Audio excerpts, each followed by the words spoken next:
Em nome do Pai, do Filho e do Espírito Santo. Amém. Eclesiástico, capítulo 30. Aquele que ama seu filho, castiga-o com frequência, para que se alegre com isso mais tarde, e não tenha de bater à porta dos vizinhos. Aquele que dá ensinamentos a seu filho será louvado por causa dele, e nele mesmo se gloriará entre seus amigos. Aquele que educa o filho torna o seu inimigo invejoso. Entre seus amigos será honrado por causa dele. O pai morre e é como se não morresse, pois deixa depois de si um seu semelhante.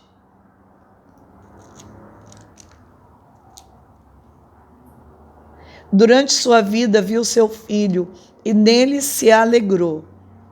Quando morrer, não ficará aflito, não terá de que se envergonhar perante seus adversários, pois deixou em sua casa um defensor contra os inimigos, alguém que manifestará gratidão aos seus amigos. Aquele que estraga seus filhos com mimos terá que lhes pensar as feridas. A cada palavra suas entranhas se comoverão. Um cavalo indômito torna-se intratável. A criança entregue a si mesma torna-se temerária. Adula o teu filho e ele te causará medo. Brinca com ele e ele te causará desgosto. Não te ponhas a rir com ele, para que não venha sofrer com isso. E não acabes rangendo os dentes. Não lhe des toda liberdade na juventude. Não feche os olhos às suas extravagâncias. Obriga-o a curvar a cabeça enquanto jovem. Castiga-o com varas enquanto ainda é menino, para que não suceda endurecer-se e não queira mais acreditar em ti, e venha a ser um sofrimento para a tua alma. Educa o teu filho, esforça-te por instruí-lo, para que não desonre com sua vida vergonhosa. Mais vale um pobre, sadio e vigoroso, que um rico enfraquecido e atado de doenças. A saúde da alma na santidade e na justiça vale mais que o ouro e a prata. Um corpo robusto vale mais que imensas riquezas. Não há maior riqueza que a saúde do corpo. Não há prazer que se iguale à alegria do coração. Mais vale a morte que uma vida na aflição, e o repouso eterno que um definhamento sem fim. Bens escondidos em uma boca fechada são como preparativos de um festim colocado sobre um túmulo. De que serve ao ídolo a oferenda que lhe fazem? Não podem nem comê-la, nem expirar o aroma. Assim é aquele que o Senhor repele e que carrega o castigo de seu pecado. Seus olhos vislumbram o alimento e ele suspira, assim como suspira o eunuco ao abraçar uma virgem. Não entregue sua alma à tristeza, não atormentes a ti mesmo em teus pensamentos. A alegria do coração é a vida do homem e o inesgotável tesouro de santidade. A alegria do homem torna mais longa a sua vida. Tem compaixão de tua alma, torna-te agradável a Deus e sê firme. Concentra teu coração na santidade e afasta a tristeza para longe de ti, pois a tristeza matou a muitos e não há nela utilidade alguma. A inveja e a ira abreviam os dias e a inquietação acarreta a velhice antes do tempo. Um coração bondoso e nobre banqueteia-se continuamente, pois seus banquetes são preparados com solicitude. Palavra do Senhor. Graças a Deus. 2 ensinamentos muito fortes Deus vem dar através dessa palavra. Primeiro ensinamento que Deus deixa de forma muito clara e muito bonita é que o pai e a mãe precisam educar o seu filho com determinação, com firmeza, dentro da lei do Senhor, para não correr o risco de criar um monstro, né? De criar uma pessoa que depois vai te dar muito trabalho. A irmã é muito pequenininho, mas eu quero dizer para você que as mais belas virtudes se desenvolvem quando o seu filho é pequeno, quando ele ainda não tem domínio até mesmo da sua voz. Por exemplo, uma mulher que já começa rezando dentro do seu ventre para receber um filho cheio do Espírito Santo. Uma mulher e um homem que, ao saber da gravidez, já invoca o Espírito Santo sobre esta gravidez, já ora com autoridade e poder, pedindo curas milagrosas para a vida desta criança. É sabedoria de Deus. É formar alguém que vai se tornar uma pessoa com a mentalidade cristã santa. Forjar esta criança dentro do ventre com o poder da tua palavra.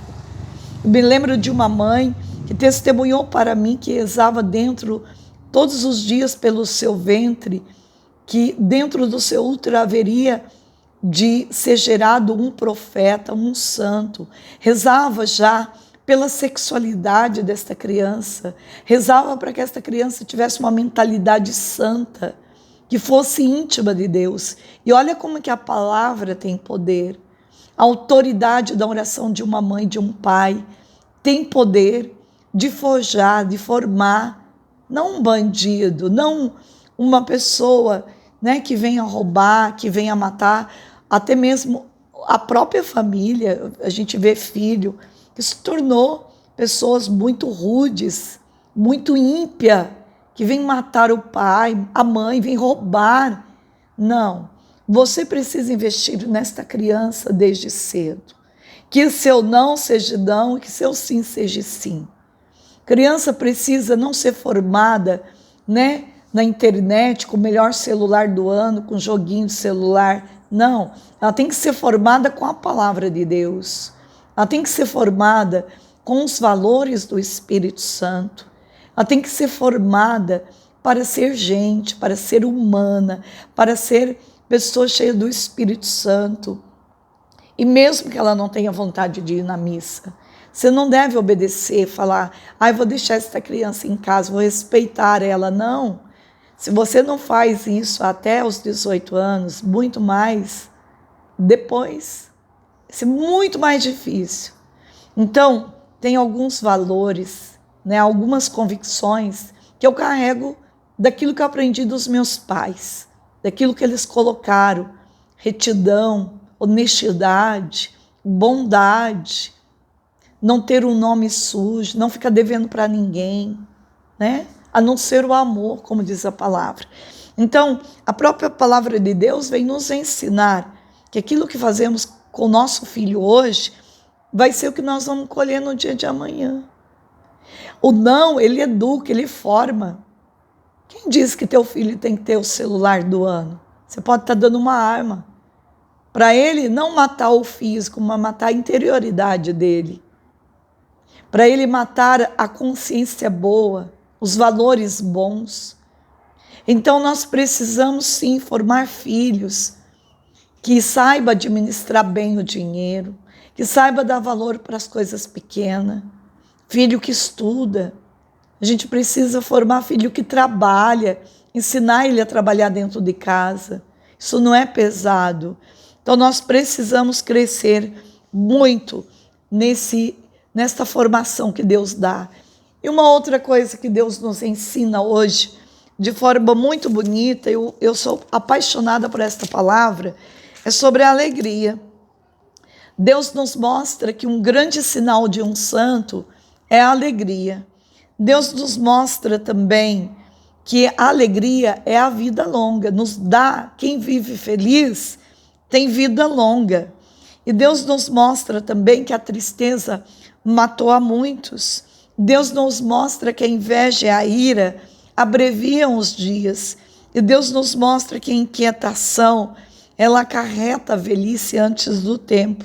E Deus nos mostra ainda que a bondade, um coração bondoso e nobre, banqueteia-se continuamente, pois os seus banquetes são preparados com solicitude. E hoje a gente vê todas essas virtudes em alguém muito especial, no qual hoje nós comemoramos, né? Que é a Virgem Maria. Hoje é dia da natividade de Nossa Senhora. E hoje, então, a leitura de hoje é Miqueias 5, do 1 ao 4. Então diz assim: Tu, Belém de Éfrata, pequenina, entre os 1000 povoados de Judá, de ti há de sair aquele que dominará em Israel. Sua origem vem de tempos remotos, desde os dias da eternidade. Deus deixará seu povo ao abandono, até o tempo em que uma mãe der à luz. O resto de seus irmãos se voltará para os filhos de Israel. Ele não recusará, apacentará com força do Senhor e com a majestade do nome do Senhor seu Deus. Os homens viverão em paz, pois ele agora estenderá o poder até os confins da terra, e ele mesmo será a paz. Palavra do Senhor, graças a Deus. E a segunda leitura de Romanos 8, do 28 a 30, né? Podemos escolher uma ou outra, eu escolhi a de Miqueias.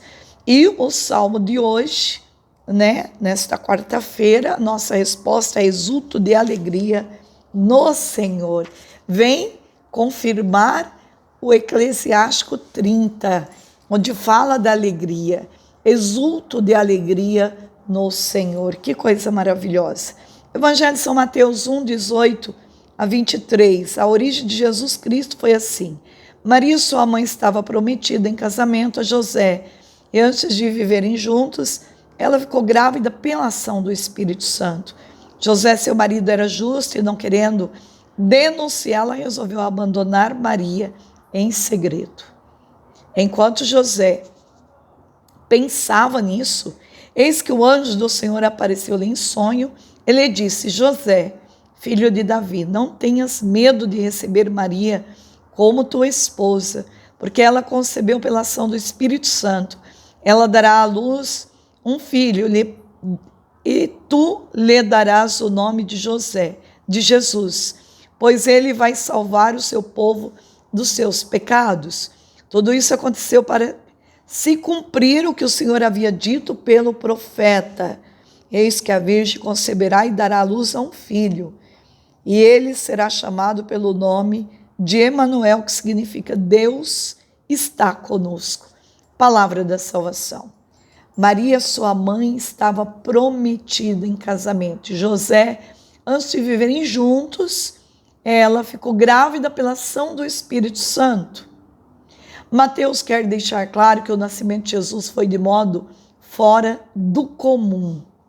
Porém, chama a nossa atenção sobre a pessoa de José, homem justo e bom, que muito amava Maria. Sem mais detalhes, ficamos sabendo que esse estava tentando descobrir o que Deus queria dele. Orando, recebe a resposta: deve acolher Maria como esposa e ser pai para o Filho de Deus. Renuncia e honra. José e Maria nos inspire, pois são modelos de seguimento fiel ao Senhor. Bem, a nossa palavra de hoje é muito forte, né? Ela confirma tudo que nós hoje precisamos ter. A Virgem Maria e São José são exemplos de quem educa um filho dentro dos preceitos, dentro da vontade de Deus, né? Dá esta formação belíssima, cuida, né, para poder também colaborar com esse projeto maravilhoso de Deus. Outra coisa muito bonita também que nós podemos ver é que estas virtudes da alegria, da bondade, né? Estas virtudes, tudo tem Maria, a Virgem Maria e São José. E nesse dia 8 de setembro, olha que dia bonito, o dia da Natividade de Nossa Senhora. A liturgia celebra a Natividade de 3 personagens de Cristo, da Virgem Maria e de São João Batista. O nascimento de Cristo e de São João Batista encontram referência no Evangelho, ao passo que o livro sagrado não dá notícia alguma da Natividade de Maria Santíssima. Mas a liturgia não podia silenciar tão grande acontecimento, muito superior na importância ao nascimento do precursor de Cristo. Sua natividade, ó Maria, canta a liturgia, anunciou ao mundo inteiro uma grande alegria. Esse nascimento é saudado como a aurora da salvação. Alegre-se, portanto, os patriarcas do Antigo Testamento, que em Maria reconheceram a figura da mãe do Messias. Os patriarcas justos do Antigo Testamento aguardavam há séculos serem admitidos na glória celeste pela aplicação na fé dos méritos de Cristo, o bendito fruto da Virgem Maria. Alegre-se todos os homens, porque o nascimento de Maria veio anunciar-lhes a aurora do grande dia da libertação, pela qual aspiram todos os povos do universo. Alegre-se os próprios anjos, porque nesse dia, pela primeira vez, lhes foi dado a ocasião de saudar a sua futura rainha. Os patriarcas e profetas do Antigo Testamento soltaram brados de invocação à vinda do futuro Messias, o Salvador da humanidade. Abre-te, ó terra, assim exclama, e dá-nos um Salvador. Fazei, ó céus, descer sobre nós aquele orvalho salutar, nuvens do céu. Fazei chover sobre nós o justo, que quebre as cadeias de nossa escravidão, restabelecendo-nos na liberdade dos filhos de Deus.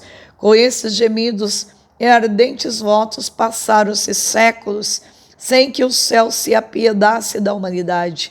Que júbilo não se apoderou destas benditas almas ao receberem a notícia do nascimento daquela Virgem que lhes havia de dar o Salvador do mundo. Que contentamento não tiveram ao ver surgir a bela aurora preconizadora do sol da justiça, daquele sol que traria a luz àqueles que estão nas trevas da morte. Se todo o nascimento de uma criança é motivo de justo e de regozijo pela esperança que ela desperta, quanto mais o nascimento da futura mãe do Filho de Deus, toda bela, toda imaculada, destinada a ser mãe do Salvador da humanidade. A primeira notícia que o Evangelho dá de Nossa Senhora é do tempo em que era noiva de São José, e o anjo Gabriel lhe apareceu anunciando sua divina maternidade. Contudo, existe um livro antiguíssimo chamado Proto-Evangelho de São Tiago, venerado e largamente lido desde os primeiros séculos do cristianismo, que nos fornece notícias prováveis sobre a infância de Maria. Nele lemos o seguinte: existia um casal justo e temente a Deus que vivia triste porque Deus não lhe tinha dado filhos. Tinha certa abundância de bens e dava generosas ofertas e culto divino aos pobres. Seus nomes eram Joaquim e Ana. Certo dia, Joaquim viu repelido na oferta do templo, porque não tendo filhos, era considerado como amaldiçoado por Deus. Então fez a promessa: não comerei, nem tocarei, nem tomarei água, até que Deus tenha atendido minha súplica. Retirou-se para o deserto a fim de fazer penitência. Ao mesmo tempo, também Ana fazia sua prece ardente: estou triste pela esterilidade. Deus dos meus pais, abençoa-me. Escuta minha oração, assim como escutastes e abençoastes Sara, dando-lhe o filho Isaque. Passaram-se algumas semanas, e eis que o anjo do Senhor apareceu aos 2 santos velhos, anunciando uma descendência. Ana, Ana, disse o anjo, o Senhor ouviu a tua oração. Tu conceberás e darás à luz. Em toda a terra falar-se-á de sua descendência. Passaram-se 9 meses e se realizou a promessa de Deus. Ana deu à luz a uma menina e prometeu consagrá-la a Deus no templo, logo que tivesse chegado a idade de desmamar. Deram-lhe o nome de Maria. Toda a vizinhança felicitou o santo casal pelo maravilhoso nascimento de uma menina, estando os pais em idade tão avançada, e glorificavam a Deus. Essa descrição singela é muito parecida com a do nascimento de São João Batista, pois trata-se da mesma intervenção divina em favor dos seus eleitos. Lindo demais. Salve Rainha, Mãe da Misericórdia, vida, doçura, esperança, nossa salve. Vós bradamos, degredados filhos de Eva, a vós suspirando, gemendo, chorando neste vale de lágrimas, e pois, advogada nossa, esses vossos olhos misericordiosos a nós ouvei. E depois desse desterro, mostrai-nos Jesus. Bendito é o fruto do vosso ventre, ó clemente, ó piedosa, ó doce sempre Virgem Maria. Rogai por nós, Santa Mãe de Deus, para que sejamos dignos das promessas de Cristo. Amém. Deus Todo-Poderoso nos abençoe em nome do Pai, do Filho e do Espírito Santo. Amém.